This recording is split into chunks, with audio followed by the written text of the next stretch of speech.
Hi friends, is சரி cinema base அப்டேட்டில் ஒரு அதிரடியான அப்டேட்டோடு வந்திருக்குங்க. ஸோ கூலி படத்தோட ட்ரெய்லர் ரிலீஸ் ஆகிருக்கு, வேறு லெவலில் இருக்குது. ஸோ சிம்பிளி சொல்லணுன்னாக்கா டெரிஃபிக்காக இருக்குது அப்படின்னு சொல்லலாம். ரஜினி சாரை இந்த மாதிரியான ஒரு மாடலில் பார்க்குறதுல தான் நமக்கு ஒரு பெரிய சந்தோஷம். இந்த மாதிரி ரஜினி சாரை பார்க்க தான் எல்லாருமே இங்கே தவம் கடந்தோம். ஸோ லோகேஷ் கனகராஜ், நான் வயலன்ஸில் எங்கேயுமே நான் காம்ப்ரமைஸ் பண்ணலை.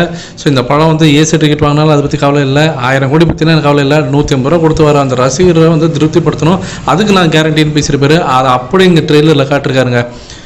வேற மாதிரி சம்பவங்க. இது தேட்டர் மெட்டீரியல் படம். இது ஏன் ஏர் சர்டிஃபிகேட் கொடுத்தாங்கன்றது இந்த ட்ரெய்லரை பார்த்தாலே நமக்கு புரியுது.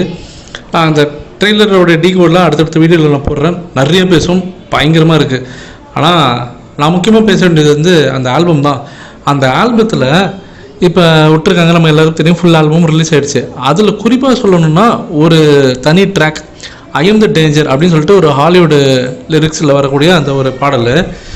அந்த பாடல் யாருக்கு தரப்போகிறாங்கன்றதான் இப்போ கேள்வி. நம்ம பவர் ஹவுஸ் தான் அது பெரிய ஒரு பயங்கரமான சாங், ஹார்ட் பஞ்சிங் சாங் அப்படின்னு நம்ம நினச்சிருந்தோம். ஆனால் அதெல்லாம் தூக்கி சாப்பிட்ற மாதிரி இந்த பாட்டு இருக்குது. ஆனால் கொஞ்சம் சின்னதாக தான் வருது. ஆனால் இருந்தாலுமே இது நாகார்ஜுனாக்கு தரப்போகிறாங்களா, அமீர் கானுக்கு தரப்போகிறாங்களா, இல்லை தலைவருக்கு தருவாங்களான்னு தெரியல தேட்டரில். ஆனால் இது எந்த கேரக்டர் கொடுக்குறாங்களோ அந்த கேரக்டர் செம்ம மாசாக இருக்க போகுது படத்தில். இது இல்லாமல் இன்னும் 2 ட்ராக்லாம் இருக்குது. அதெல்லாம் கேட்கும் போதே கண்டிப்பாக இந்த படத்தோடைய அந்த ஓஎஸ்டி வரும்போது இன்னும் சூப்பராக வேறு லெவலில் இருக்குன்னு தான் தோணுது. கண்டிப்பாங்க நீங்கள் ஆல்பத்தை போய் பாருங்கள். அனிருத் ஒரே மாதிரி போகிறாரு, காப்பி அடிக்கிறாருன்னு சொல்கிறாங்களே, இந்த ஆல்பத்தை போய் பார்க்க சொல்லுங்கள், ஃபுல் ஆல்பத்தை கேட்க சொல்லுங்கள். எவ்வளோ வெரைட்டி மனுஷன் பிரித்து மேய்ஞ்சிருக்கான், ட்ரெய்லர்லேயும் அடித்து பிரித்து மேய்ஞ்சிருக்காரு. கண்டிப்பாக சம்பவம் இருக்குங்க ஃபேன்ஸ், கண்டிப்பாக சம்பவம் இருக்குது. நம்ம ஃபேமிலி ஆடியன்ஸ் வர மாட்டாங்க, சின்ன பசங்க வர மாட்டாங்க, அதெல்லாம் தூக்கி ஏற கட்டுங்க. பாருங்கள், படம் என்ன பாக்ஸ் ஆஃபீஸில் நின்று விளையாட போகுது பாருங்கள்.